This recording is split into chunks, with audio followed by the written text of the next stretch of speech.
This video is sponsored by CuriosityStream. Get access to my streaming video service, Nebula, when you sign up for CuriosityStream using the link in the description. In Douglas Adams' famous Hitchhiker's Guide to the Galaxy series, we are introduced to the Babel fish, a little fish you could put in your ear that instantly lets you understand any language you heard. Sadly, the poor Babel fish, by effectively removing all barriers to communication between different races and cultures, has caused more and bloodier wars than anything else in the history of creation.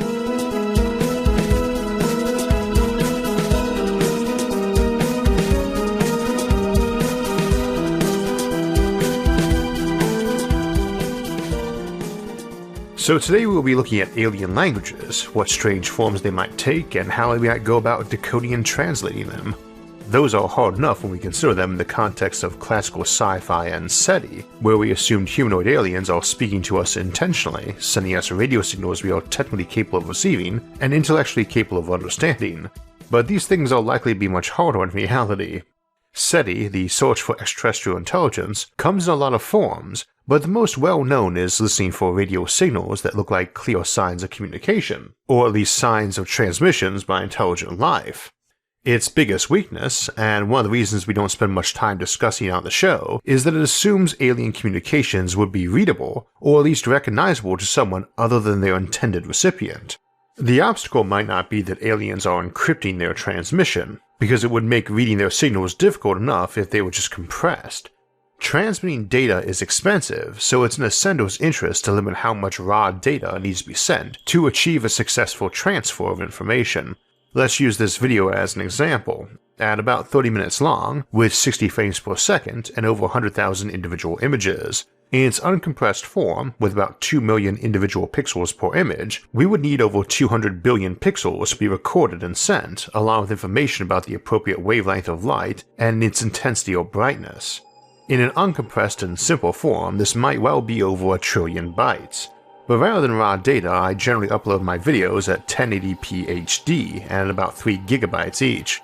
So that's a lot of compression, and like any compression, it works fundamentally by taking any pattern and replacing it instead with a note that the pattern exists. So the better you are at data compression, the more parts are left out, and the more your signal looks like noise, making it hard for folks who don't know the method of compression to recognize they are seeing a signal at all. But this does not mean a compressed signal looks completely like noise. The goal with compression is not encryption, it's minimizing data and improving transmission speeds, so we shouldn't assume that the more advanced a civilization is, the more their signals look like gibberish. And no, the objective is to transmit the information with minimum loss or distortion, while minimizing effort needed to pack and unpack the signal. Note that I say effort, because while the objective with a digital signal is to minimize the bits being transmitted, the goal of language in general is the transmission of concepts in a way that least distorts their meaning. Essentially, all language is intended to be a form of data compression. This is the critical point about alien languages. That language is a way of relaying compressed concepts, and that compression is part of what might make them so hard to translate, while at the same time, the universal nature of many of those concepts is what ensures we can translate them. That isn't an impossible task. Of course, if words are compressed concepts, we can't know the means of compression, if they have vocal cords and ears for instance, and some of those concepts might be alien. On the other hand, numbers like 2, 3, and 4 should be universal concepts, regardless of culture or biology, and the notion of adding or multiplying numbers should be universal. Area, volume, density, and essentially all of math and geometry should be commonly shared, which is why we often think of math as a potential universal language. Logic too should be universal, but it goes beyond that, since physical objects should also be fairly universal. I'm not sure if we can take for granted that an alien mind has a notion for objects and categorization, but it's difficult to imagine how an advanced intelligence could operate without such concepts. It would be a very alien mind indeed that doesn't look at an elephant and think, this is a specific thing. It is very similar to that other thing to its left, another elephant, and different than that tall skinny leafy thing nearby, a tree. They are all standing on a mostly flat surface, I shall call that the ground. Many small objects make that up, rocks and dirt, and far above is a big bony object that moves, I shall call that a sun.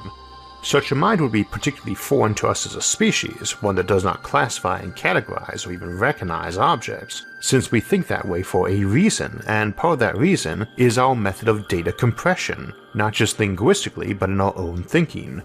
Our brain has to move data around and act on it, so presumably also has to take patterns and simplify them into a compressed form that works on recognizing those patterns. We can actually see this at work in our psyche when we see shapes in clouds or faces in an image. It's essentially our pattern recognition playing tricks on us. While it works most of the time, we can still see cases where the suggestions of a pattern or concept tell us something that isn't quite right. On a more complicated level, mental fallacies are also examples of this, where we perceive a pattern or continuation of a pattern that isn't necessarily there. Somewhere in your head, and my head, is the GUI brain analog equivalent to the file titled elephant or face, with a list of what these things are and how to identify them. There might well be another broad category titled rock, presumably listing a wide range of attributes that define a rock. But we have to consider that it might not match mine or the next person's completely. So if I say, "Can you hand me that rock?" and point at a brick, some people might instantly grab it, while others might be a bit confused and search near where I pointed for a different nearby object, figuring I didn't mean brick, and someone else might ask for clarification, or offer it by saying that a brick is not a rock. Somewhere in our head is a file that says sun, and that one for sun presumably contains information that the one that appears every day is actually the same one, not a new object. This is something we take for granted, but it really is wired into our association. We don't have discussions about multiple suns or measure days in sun deaths, though if our brain or our cultures did not have this requirement, we might well call our days sun deaths or sunbirths, and have myths about all the past suns that have come before. And so we might consider that a given alien culture might not think this was the case until they had the technology to investigate their own sun, thinking it as a new object each time.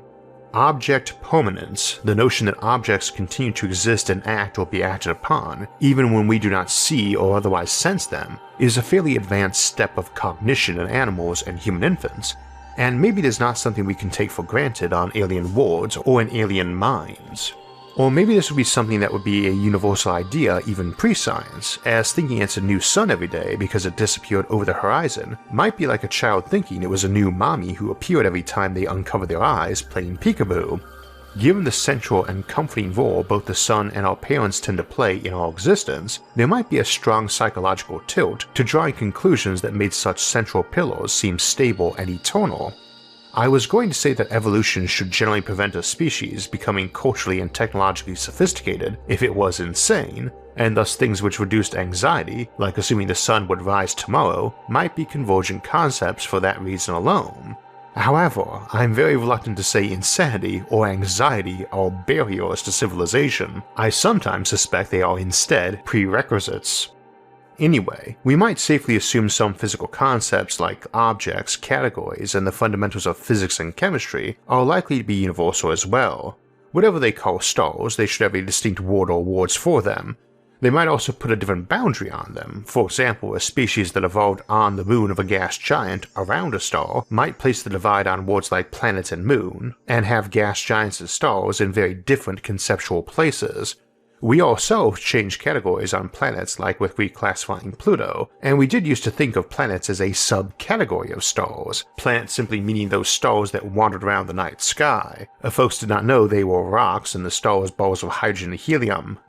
There are other considerations as well. For instance, they might not have eyes, or might simply be sensitive to light much as we are to temperature, with a vague feeling for variance and direction. And yet, if we gesture at the sun and they are able to see that gesture and recognize it as an attempt to indicate an object, both big ifs admittedly, then there should be a fairly limited number of concepts they think I'm attempting to convey if I then utter a word and they can hear it. Taking all of those big ifs into account, they are likely to get that I'm trying to say that thing in the sky I'm pointing out is called the sun. They might think I'm saying bright object and think I mean the general concept, which would include a light bulb, which might be called mini-suns or portable suns in their language. They might think I'm describing the trait of bright or the time of day based on its east and west position, or even the season based on how high it rises at noon based on time of year. They might think I mean the color, or am expressing a warning about radiation, sunburn, or cancer. They might be deaf and think I'm pointing at objects asking them to name them, which they do by flashing infrared heat patterns on their forehead or blinking their eyelids in a precise pattern. They might be blind and have very good hearing, but have no idea what we're pointing at. They might have directional hearing that let them know what way I was projecting my voice so that they could identify the object if I named it while having my head tilted that way. And yet, in spite of all of that, blind though they are, literally or metaphorically, they can figure out what color is because they can think, and they still conceptualize and categorize. They know what a photon is in the same way we know about a proton, neutron, or electron. We can't see those either, though a species that could somehow detect and manipulate them as we do light or sound might see those particles in some analogous way to how we see colors and make images of them.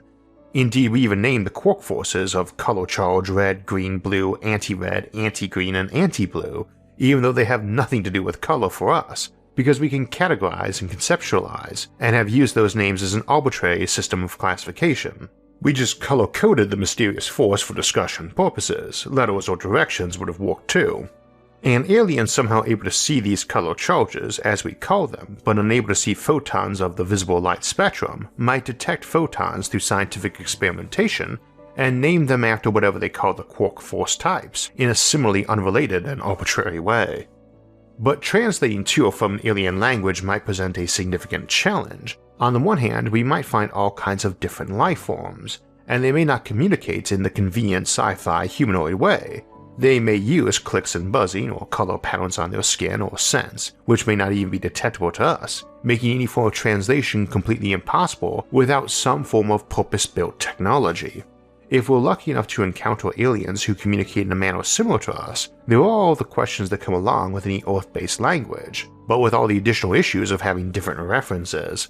Coming back to the example of the sun, if we attempted to talk about a day with people from a tidally locked world, we would likely need to draw on different shared concepts to convey what we mean, a period of roughly 24 hours, which we denote by the motion of our home star in the heavens, something for which they may have no independent notion. For us, this idea of day crosses cultures and is universally understood, but we'd almost certainly need to discuss it in independent terms.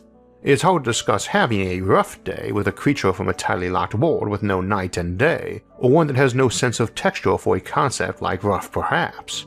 A creature adapted to zero gravity is not going to have euphemisms for getting floored, being up against the wall, or 100 other little ways heightened gravity work into our languages.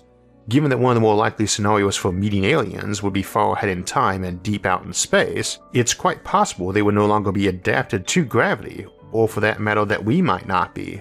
See our Zero Gravity Civilizations episode for more on those physical and psychological adaptations.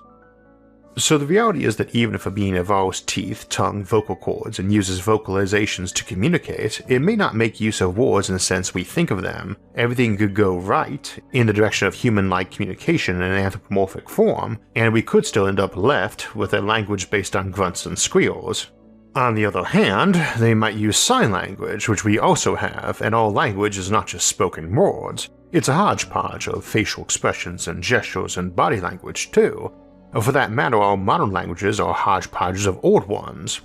English is a great example of just how messy things can get, since it incorporates elements and even entire words from Latin, French, Old Norse, and several Germanic languages. It has linguistic rules, but they are riddled with exceptions, and loanwords with no other context in the language are used to fill in contextual voids. In terms of a language having consistency, English is pretty bad, but we still manage to understand what someone is saying, and even if we don't know the word, we can generally guess their intent. We break thoughts up into discrete sections, like sentences, and those have a syntax which we recognize. For instance, we can tell that John walks the dog is different from dog walks John because of how the sentence is structured. Even if we don't know what walk is, we know that there's an action somehow relating John and the dog. Similarly, the dog wags its tail, the tail does not wag the dog, and this is another example of universality, as it's hard to imagine alien species would not have an understanding of cause and effect but be smart enough to actually talk to rather than simply interact with. No technological civilization should be able to exist without understanding cause and effect. When we're talking about alien language, this is probably our biggest boon. Anyone coming into a language with even a basic understanding of its syntax and a few of the core concepts we discussed earlier, like mathematics, geometry, or chemistry, can probably piece together some simple statements, and use those statements to establish meaningful dialogue about other topics down the road. In essence, we might be able to learn the compression of other languages through certain fundamentals which are universally shared, even if certain localized ideas like sunrise aren't our initial point of reference. On the other hand, translation of alien language when neither of you already knows the others will be a difficult feat, and probably not something we could do without massive amounts of recorders or computers, unless we got very lucky about their biology paralleling ours, but it will be possible because they are smart too, assuming they are anyway. Folks like to quasi-anthropomorphize animals by saying humans just don't speak their language, but the reality is they haven't got one, not like ours. My cat might understand another cat better than me, principally because it has a very limited set of concepts and happens to match the other cats, so through simplicity they are able to interpret what the other is expressing. It is not a language. Language is a human concept that varies from place to place as an artificial construct of civilizations, but many of them can communicate even across species, and some can communicate more complex notions. But the lion communicates to the antelope that it wishes to harm or eat it, and this communication is not language. Communication, intentional or otherwise, is presumably the domain of any sentient entity, which is to say something able to perceive or feel things. Language is presumably the domain of sapient entities. See our episode What is Sentience for the distinction between the two, but for the moment we will say that language requires much more abstraction. Human language is a very artificial thing learned by each individual human, and uniformity, such as this, is achieved by a combination of long exposure and usage and shared biology. Which is to say you grew up around folks who communicated using equipment you also had, and who put an effort into encouraging you to do it using the established protocols and terms. In other words, babies usually learn the language their parents use, not a different one. You went along with it from a mix of curiosity and need, hence why your first words were generally either attention getters of naming the caregiver, mom or dad, or object identifiers of the thing you wanted, like ball or food. For an alien, this same concept is probably applicable. Their languages will be built on increasing complexity of shared biology that is well suited for fast information passage. That's why it probably would not be smells. Humans can smell things, and our sense of smell is much better than we usually assume too, and we certainly can communicate with them in a very rough sense, but it is much slower and less precise than hand gestures, facial expressions, glances, and noises, which form our main communication method. Humans are not audio-only critters. We can pass information along a lot faster and clearer in face-to-face communication. But we have as complete a tongue in spoken words as we can, and an even more abstract words-only written form. Written language is hugely compressed, but not as compressed as the spoken word, which can carry volume and tone more clearly and quickly. For instance, smell is slow, and the same as you have to erase a blackboard when it's full and it leaves a thick blurry layer, a smell-based language is going to be a low bandwidth one because of the time smells can take to move, dissipate, and so on. We principally use it in the higher animal world for communications meant to have long dwell times, like territorial scent markings. If you can't see or hear, then it might have to do. Now, could you understand sight or sound if you could only smell? Presumably yes. I doubt that we all have identical concepts for visual objects and categories, where blue ends and green begins probably varies from person to person, for instance. But can a blind person know color who has never seen it? Yes, they can. And it might be that they conceptualized it as something akin to the texture the surface of objects has to touch, or maybe an analogy to sound. It would vary from person to person, and presumably from alien to alien, more so. However, brain imaging finds that when a sighted person hears a color, it triggers the sensory parts of their brain as opposed to the abstract parts triggered when someone hears concepts like justice or responsibility. For a blind person, hearing a color will trigger those same areas of abstract thinking. Red, green, justice, and responsibility are all abstract, not sensory for them. A deaf person cannot hear birdsong. One born deaf can understand it, even if it's in the abstract sense. I cannot see justice. I cannot hear responsibility. I can discuss both. And while trying to discuss a rainbow with a person born blind or a morning bird song with a deaf one may not be as easy as with most folks, so too it is not easy to discuss them with a person who can see but has never seen a rainbow or heard a bird song. And pre-modern times, we couldn't just pull up a photo or audio recording of either. Which is the other half of the translation issue, sheer quantity of data, but we'll get to that in a moment. First, let's talk about writing and data storage. An alien might live in a dark environment of thin air, where the best means of communication available to them was to rapidly tap their feet so their exoskeleton generated a high-tempo beat they could control the tempo on with high precision. This might be their language. But because sound does not linger for days, let alone years, unlike smell, at some point they will want a written language, even if the means for writing it is to etch it into stone with controlled use of their highly acidic urine or spit. Why? Because writing is not a human concept. Writing represents the desire to communicate with someone who is not currently there, and that should be a universal desire. There may be a few exceptions like giant hive minds or singular intelligences, or ones with near-perfect recall who really have little need to communicate that way and don't develop it, but they should be exceptions, not the norm. Now, writing can be used for other purposes, like a backup memory where you draw a little cow's head and mark sticks next to it for each cow that came by that day, to keep track of your herd, or tax the herders bringing in their cows to trade in your town, or giant squid monsters I suppose since we're talking aliens here. You can use this for your memory or as a quick unique language you made with a partner. You probably wouldn't think you have invented a language by telling your fellow herder that you tally sheep and cows and chickens by having empty Pepsi, Coke, and Mountain Dew bottles respectively in which you drop pebbles, but in a way you did. And you create a communication method with a specific protocol for data and a compression method. It is obviously a very crude and limited one, but could be expanded upon.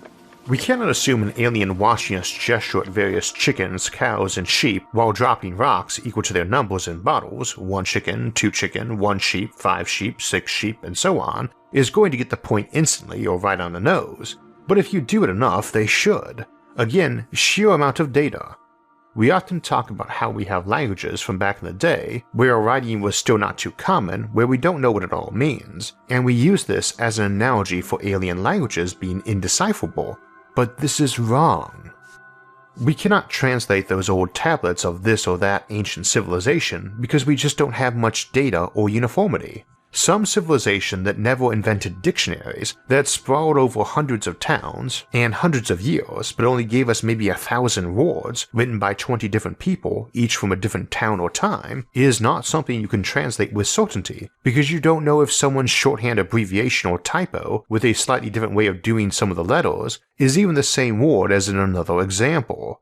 So determining what either or both of them mean is in many ways harder than brute forcing a language written by aliens.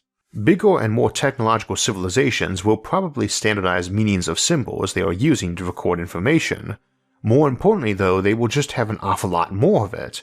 They will have a digital way of storing it because computers are too handy, and I dare say any species naturally talented at math and computation will invent them faster even if they need them less, so they will have a digital medium, not just analog.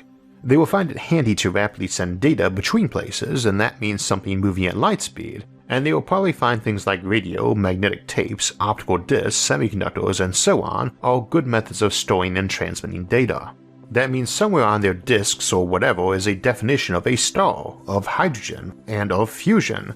And I don't know how many times the word Thursday is used in books or on the internet or on radio, but I bet it gets used more on radio on Thursdays than on Mondays. And I bet it has been used millions of times, if not far more. And I bet it gets used in conjunction with words like day, year, month, 24/7, 9 to 5, AM, PM, and so on untold times. An alien hearing our radio is not us looking at a handful of damaged tablets written by different generations using different local lingos, and having so little of it that most of their words aren't used on the tablets even once. See our Cryptic Aliens episode for walkthroughs of how even just listening to radio DJs and analyzing the redshift of the signals over a day and a year might let you crack a lot of our languages. And a lot of physical concepts are going to just have words recorded in their digital or analog signals. There is a definition of water, even if it might get easily confused with seawater as word or bloods or liquid in general. a definition of carbon and lead and iron, all in digital form if we can recognize it or they can in ours, can then be rapidly translated. And there's probably a definition of the word justice, even if for them it's 3 different notions seen as separate that roughly translate as rules of a game, method or dispute arbitration, and record of execution or similar. It should be possible for them to die, so they should have a concept for death.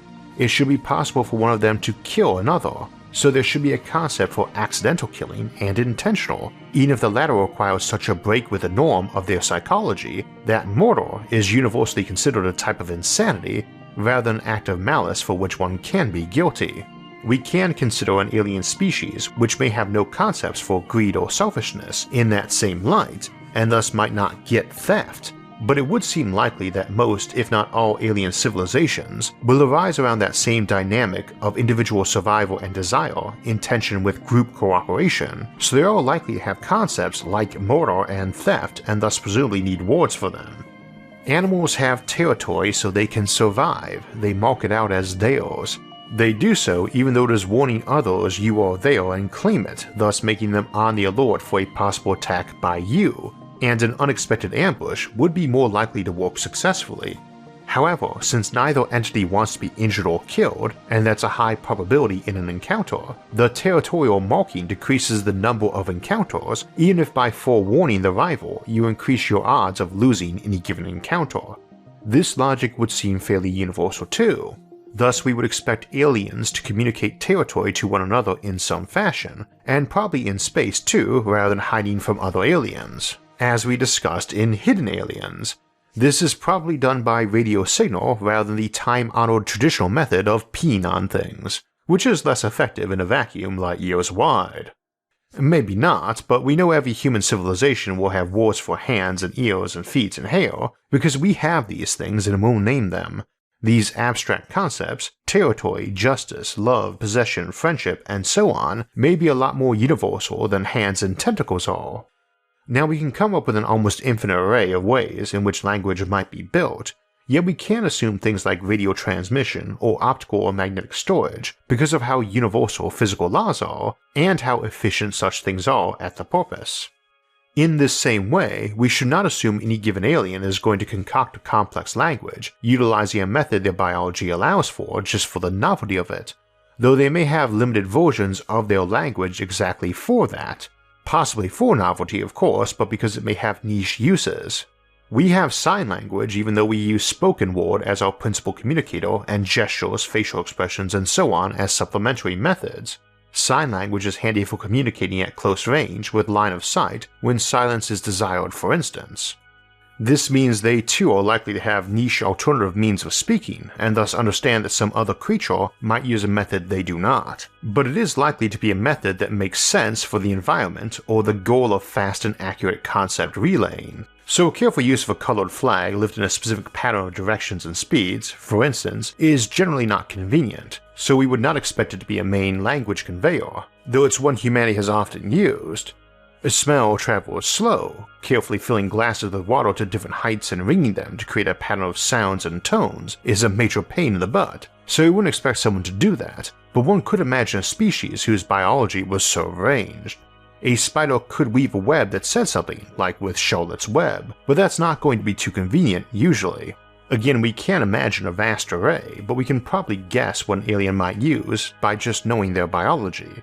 If the creature has no vocal cords or lips because its lungs for air and mouth for food don't share the same throat and orifice, but it has some big biological drum built into it that regularly whacks and seems to emit repeating time patterns, then you can probably bet that's part of what it uses for talking, though someone watching our lungs might falsely assume our rate of breathing was how we communicated, some pattern of breath or heart rate.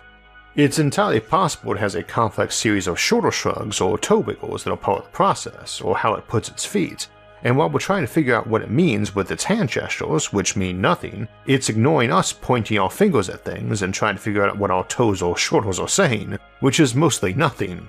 We do communicate with how we set our shoulders, but we only use them in a limited way as part of our language. A shrug of the shoulders can state uncertainty on a matter, but we do not use them as a letter or word sound. Fast breathing can communicate distress, fear, desire, etc., but is not used for relaying words or letters either. The other trick we might have for determining how they talk is by looking at how they listen, because odds are any natural language has a limited range of accuracy that makes the critters using it focus on whoever was speaking, so to speak. We don't have to look at someone to understand them, but it helps us guess what was said when it's a bit unclear. Having had a speech impediment my whole life, even after a lot of speech therapy in recent years, I still habitually tend to look right at people when speaking to them, and more so if they've indicated in some fashion they had problems understanding me, to make it easier for them to read my face, lips, and so on. We can probably assume a lot of aliens would be turning their sensory organs toward the communicator and start guessing by which are used and when, what the various main and secondary means of communication are.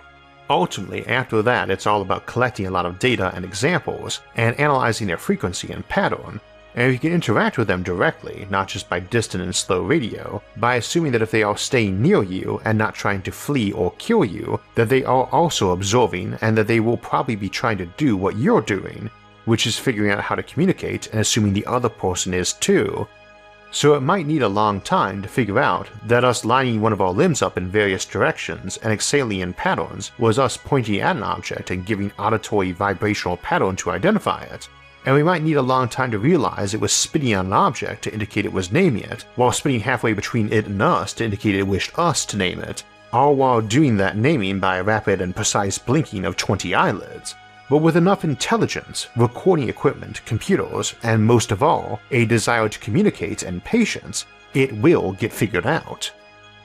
Differences in languages can make our fellow humans seem very alien to us, and yet in the end, the fundamental purpose of languages, to share often abstract but universal ideas, is what makes each of us less alien to each other, and what might make aliens seem much less alien to us. So we ran fairly long today for an Alien Civilization series episode, and I ended up cutting out a discussion of what the common medium might be for transmission to say hello, like how we might send a signal with the intent of it being noticed or vice versa. That makes it a great chance for an extended version on Nebula, and for those watching on Nebula rather than YouTube, you can see that extended version in place of our usual sponsor spot. Nebula is our rapidly growing streaming service where you can see all of our episodes ad and sponsor free, and a couple of days early, as well as some bonus content like our extended editions or Nebula exclusives like our Coexistence with Aliens series. You can also see tons of content from many other amazing creators and help support this show while you're at it. Now you can subscribe to Nebula all by itself, but we have partnered up with CuriosityStream, the home of thousands of great educational videos, to offer Nebula for free as a bonus if you sign up for CuriosityStream using the link in our episode description. That lets you see content like Stephen Hawking's Are We Alone, and hear the late great genius discuss his thoughts on alien life. So this means you can watch all the amazing content on CuriosityStream, but also all the great content over on Nebula from myself and many others, and you can get all of that for less than $15 by using a link in the episode's description. So that will wrap us up for today, but we have our mid-month Sci-Fi Sundays episode on laser pistols, lightsabers, and other sci-fi weapons coming up this weekend. And after that we'll discuss arcologies, giant buildings containing whole communities and ecologies and how to design them, before wrapping up our May episodes with solar flares and their impact on the Fermi Paradox, then closing May out with our monthly livestream Q&A on Sunday, May 30th, hopefully from our new studio. If you want to know us when those and other episodes come out, make sure to subscribe to the channel, and if you'd like to help support future episodes, you can donate to us on Patreon or on our website isaacarthur.net, which I'll link to in the episode description below, along with all of our various social media forums, where you can get updates and chat with others about the concepts in the episodes and many other futuristic ideas. You can also follow us on iTunes, SoundCloud, or Spotify to get our audio-only versions of the show. Until next time, thanks for watching, and have a great week.